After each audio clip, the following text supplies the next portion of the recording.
Okay, so this is a big update for Monzo.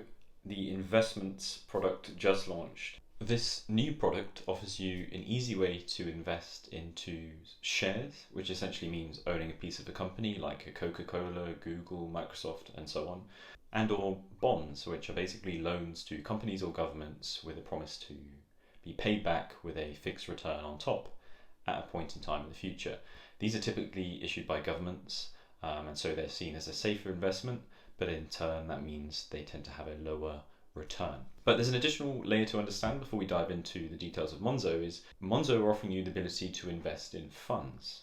An investment fund is an entity whereby it pulls together the cash from many different investors, and then it will invest that into a diverse portfolio of assets such as shares, bonds, and other assets potentially. And so the key thing about a fund is that you, as an individual investor, don't need to be an expert. The fund manager is the one that is responsible for building a diversified portfolio of assets and targeting a certain return of investment. And so all you need to think about as an individual investor is whether the fund's overall strategy and their target return and the risk they're taking, whether that aligns with your investment goals. And this is where it brings us nicely on to Monzo and the products that they are offering. Monzo are basically offering you 3 investment strategies with ranges of risk return profiles. And so it boils down to 3 of them. Careful, which basically breaks down to between 80% bonds and 20% shares. What that in essence means, it's a lot safer investment. So if you're worried, risk averse, or just want to invest for a shorter period, you choose this option.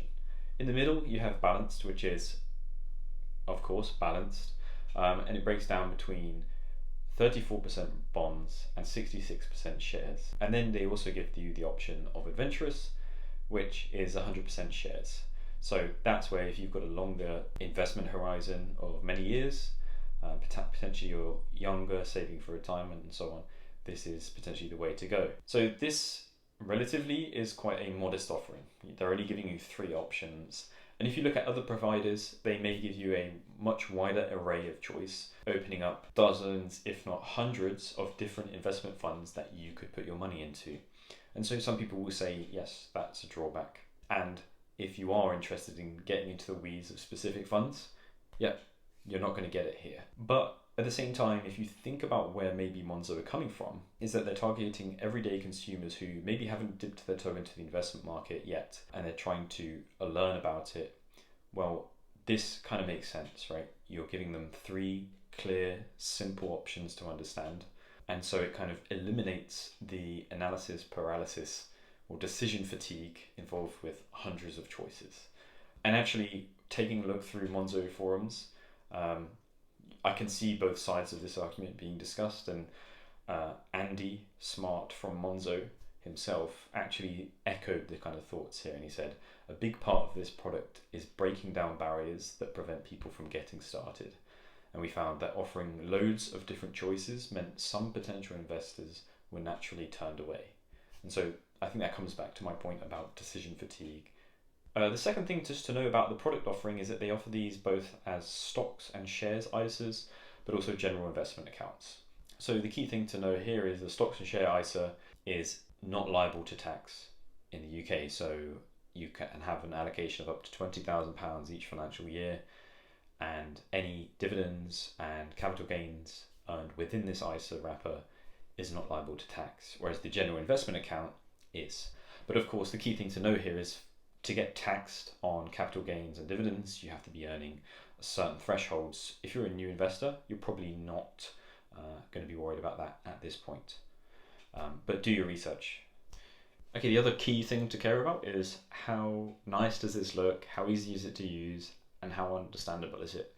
So I've pulled up some of the video of me getting started on the app to walk through my experience. And so the first thing that will strike you is it's classic Monzo in terms of it's really clean, nice to look at, and very simplified, which is going to appeal to people who are new to investing.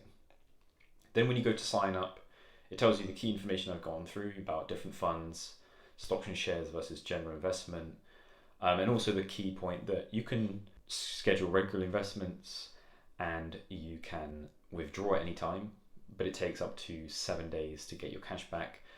That's to allow the time to actually sell out of your fund that you're invested in. You'll then go through some sign-up flow that is very simple, but I won't share my personal details. Once you've invested any money, you see I comically invested £1. You get a nice chart that I presume will develop over time and hopefully head its way upwards. And the other nice thing you'll see here is that if you've already invested in ISA and want to bring it across, you can do that, which is good if you like the look of this Monzo product. And the other thing you'll see at the bottom is it has various articles on getting started with investing. And I quite like that when you go into those, they're a bit like Instagram stories where you tap through and it gives you condensed, bite-sized information about the risks, the rewards, and the basics of investing.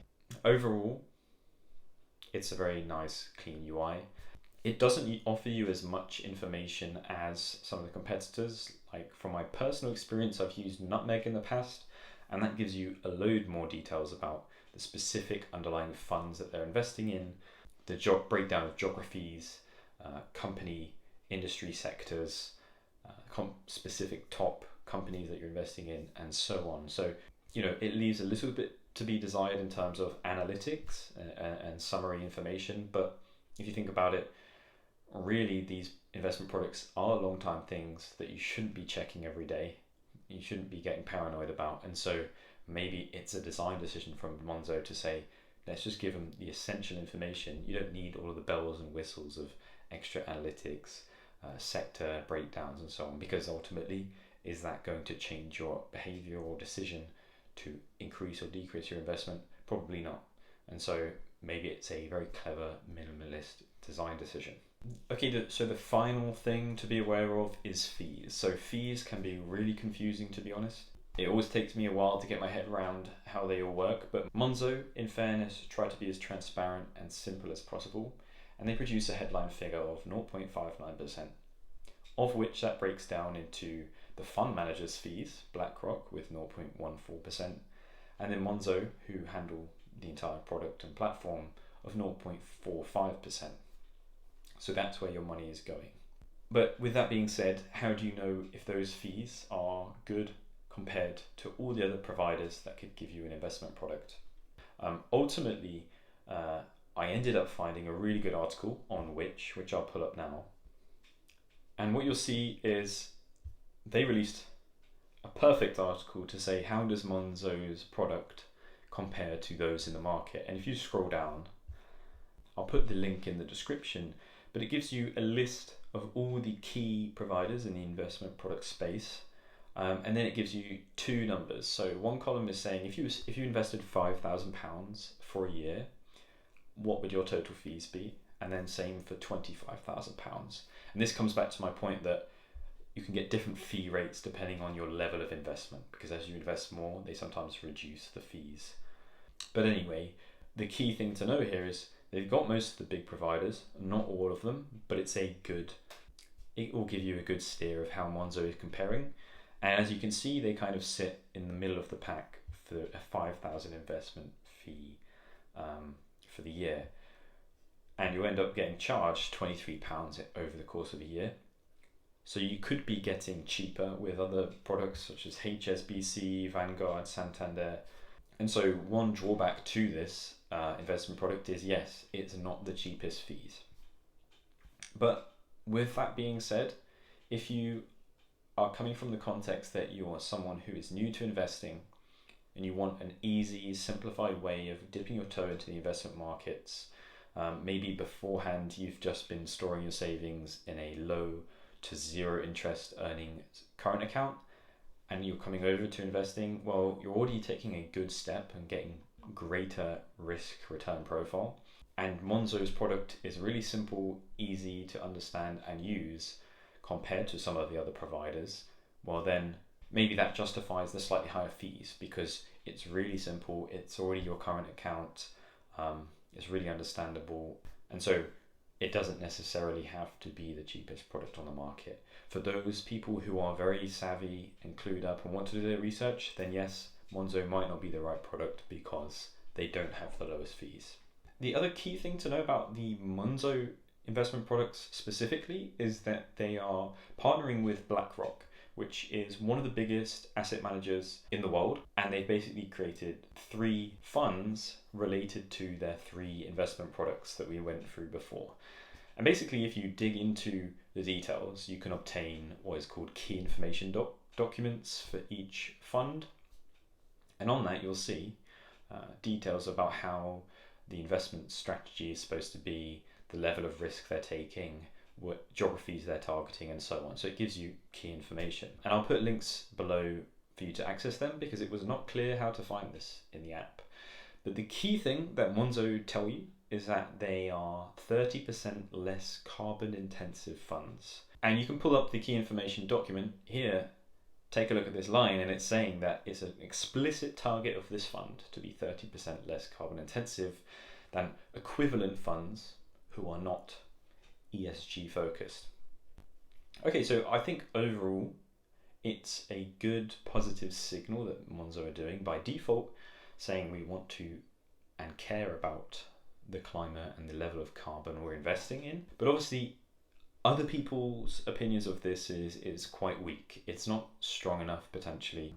And the other key thing is you can get ESG focused funds that explicitly exclude things like tobacco or oil and gas, kind of these bad or unethical industries. They exclude them and they're not allowed to invest in them. These funds don't explicitly say that. They just say the overall makeup of their portfolio has to be 30% less carbon intensive. So you can still have oil and gas companies in your portfolio, but as long as the overall balance is 30% less carbon intensive. But with all that being said, yes, there are weaknesses. Yes, maybe it's not strong enough given the climate crisis, but it is still, compared to just your normal fund, it's a positive signal that by default all investors are doing a reduced carbon intensity focused investing. So I'll leave it up to you to think how good this is and how far it goes, but in general I think it's to some degree a positive step. Okay, so that has been my video on the new investments product from Monzo. As always with these things, I'm not a certified financial advisor, so please do your own research and make your own decisions. Hopefully that overview has been useful. Let me know what your thoughts are. If you have any questions, happy to try and help, and let me know down in the comments. And if you enjoyed the video, please like and subscribe.